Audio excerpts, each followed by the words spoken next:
You must absolutely have the illusion of independence and self-determination.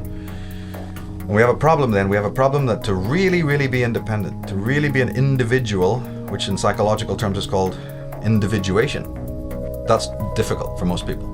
It's kind of tough. It requires work. It requires, to think and act in moral ways, and that's just too much trouble. I wish there was a halfway, stage. So the media goes, well, there is. We'll sell you the fashion of independence. You can buy into this. You can be a goth, a punk, you can be straight, you can be gay, you can be macho. We'll sell you all sorts of images to decorate your inauthentic life. And that will pacify you because there is a voice that's kind of screaming inside of you that you're not living an authentic life. We know that. We know that's a tough voice to live with. But you also can't really do anything about it because, you're lazy and you're weak. And you realize what you would have to sacrifice or lose if you really took the true moral way. The way of selfhood and the way of finding out who and what you are. We know that's difficult for you. So what we'll do is we'll manifest a bunch of simulacras. We have a whole industry creating false personas. But if you buy into that, and it's very easy to do that. I mean, it's just a matter of going down to the hairdresser and coloring your hair pink and wearing a couple of earrings and get a few tattoos and, having a big t-shirt with anarchy written on it. But you're the last person who even understands what true freedom and anarchy is.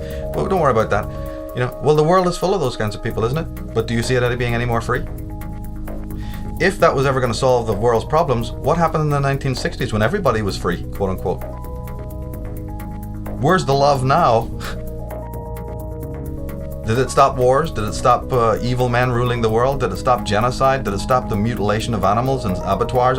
Tell me what one thing that the hippie movement or the punk movement of the 1970s achieved.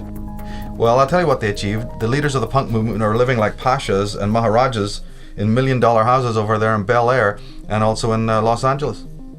Billy Idol has a fleet of Harley Davidsons. That's what happened. That's what happened. But they're wearing a hammer and sickle. We're for the people. Peace and love, CND, all that shit. Utter nonsense. Utter nonsense. Maybe the man from within who's completely incognito, who's working within the system, suit and tie, would never you'd pass them by on the street. Maybe those people will do more damage to the evil status quo than all those hordes screaming for reform, Because it's not just a mass of people label reading, running away into these inauthentic models. It's a small group of educated people, dedicated, passionate, absolutely zero tolerance for the lie, who are from all walks of life, who have spiritually, most importantly, that they are spiritually adept, that they understand what knowledge is. They have reverence for knowledge. They're not just trying to gain knowledge. Any idiot can do that. Gaining knowledge, well, God, the schools are full of it. No. It's a matter of loving knowledge. That's a big difference. Loving knowledge, understanding what knowledge is a whole different thing than gaining knowledge. So there's these fine lines in all of this, very fine lines. And if the knowledge has to be empowering and changing you first, how can you do anything to change another world? Or maybe you don't even have the right. Maybe we're on the complete wrong subject matter altogether. How does anyone even think that they have a right to involve themselves in the life or the lifestyle of anyone else? If you really think about that, you'll find it's pretty preposterous. But at the same time, you do have the right to fix your own life. That at least we know is an absolute. You have the absolute right to work on your life. You have the right to make any of the choices that you want to make. So then my work sort of really focuses on that and doesn't stray from that. If it is true that the Illuminati, the child molesting priests, the Templars, and all of these people, what would we think if it is proven or found out that each and every one of these people has the perfect right to do what they are doing? And that you, in fact, have really no right to tell them or anyone else what to do. What happens if that turns out to be the spiritual law? And that the only thing that you have the right to do is to change your own life, regardless of what anybody else is doing. Well, then we have a problem, because the whole world is running around doing exactly the opposite. Everyone's running around fixing all of these other people and waving placards and getting reforms and getting to change this and do that, or we'll lock you up. And society will go through these cycles in which you have a little bit of good, a little bit of bad, a little bit of dark, a little bit of light. And yet the real work is about you taking care of your own house, your own garden. And if everybody did that, unseen forces would come to aid.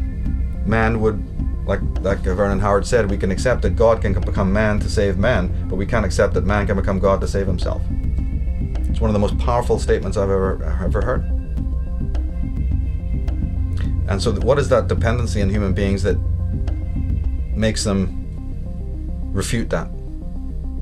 We know that everyone listening to the sound of my voice is going to refute that. No, it's Jesus who's meant to do it. Muhammad, Allah, what are you talking? Oh, that's all that humanist stuff. Man being his own God. Oh, satanic evil. So we already know that, that's not a common held theory. But wait a minute.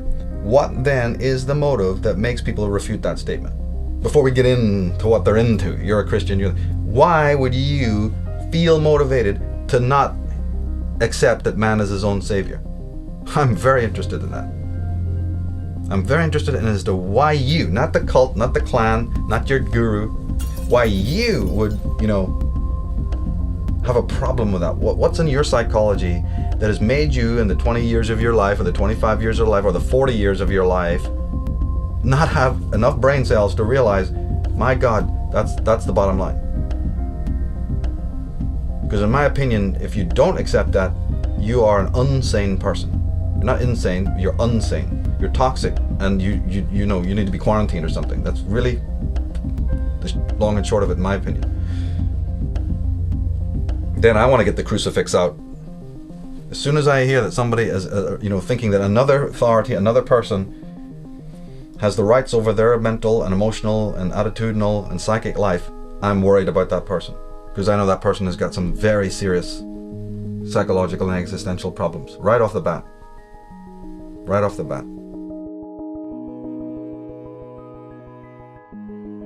Then that person is going to be, a herd, part of some herd, or will be a controller of a herd, or will be manipulated by the herd, or whatever you want to call it. But that person is not going to end ever. You're never going to find that person, in doing good in the world, real necessary good at all. It's just a contradiction in terms. It's impossible. They may be sold the illusion or the delusion that they're doing wonderful work, because they give to Live Aid or the next stupid charity that pops up out of the woodwork. They were there.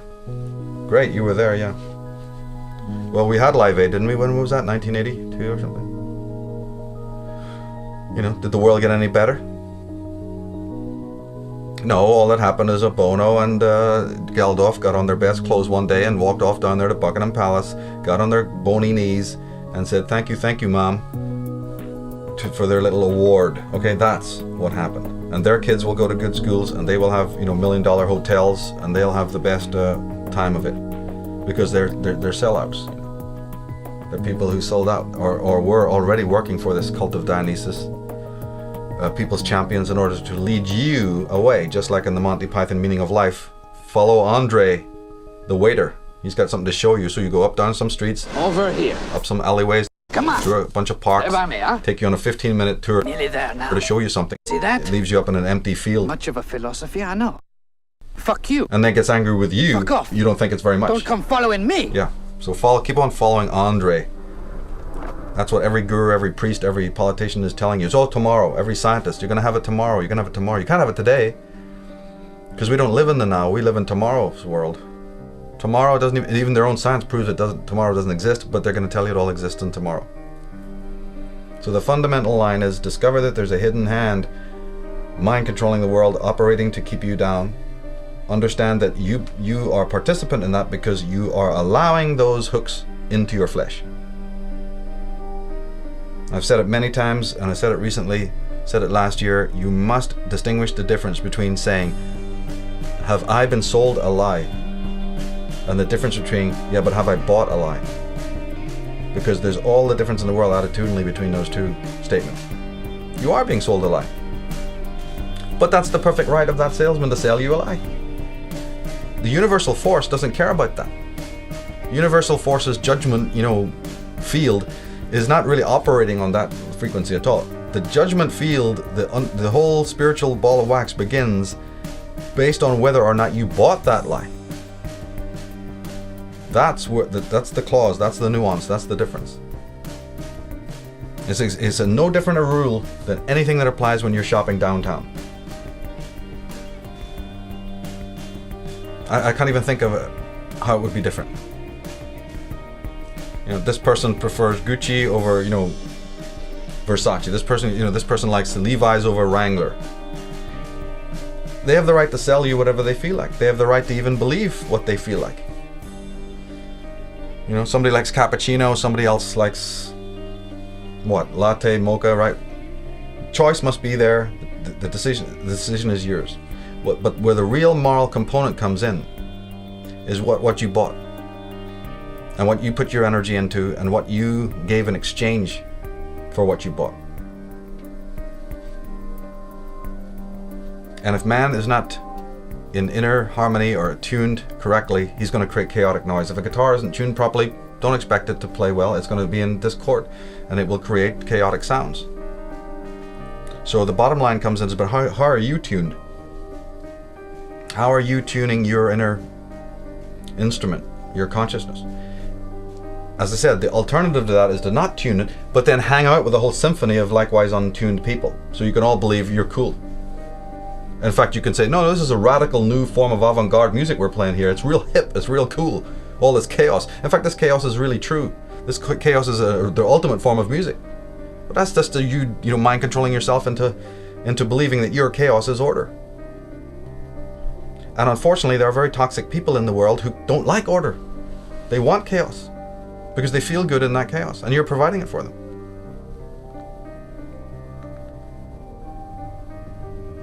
No human being who is in their center can be hypnotized. That's what needs to be remembered. No human being who is in their center, who is being guided, who is close to their intuition, who's a sharp critical apparatus, who's got a sharp sense of judgment, can ever be manipulated. Not for any permanent or lasting length of time. They can be diluted temporarily perhaps, but it's like a muscle you have to keep on working on, a muscle you have to keep on sharpening, like anything.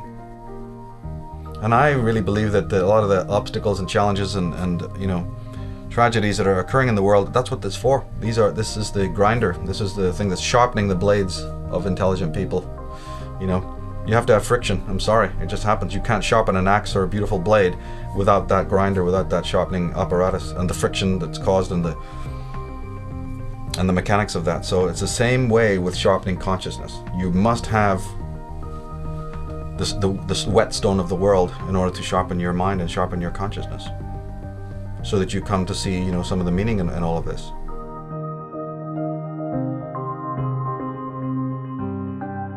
And it's ultimately a discovery of your own self. It's not about a discovery of society or other people. All of it is a discovery of who and what you are, ultimately.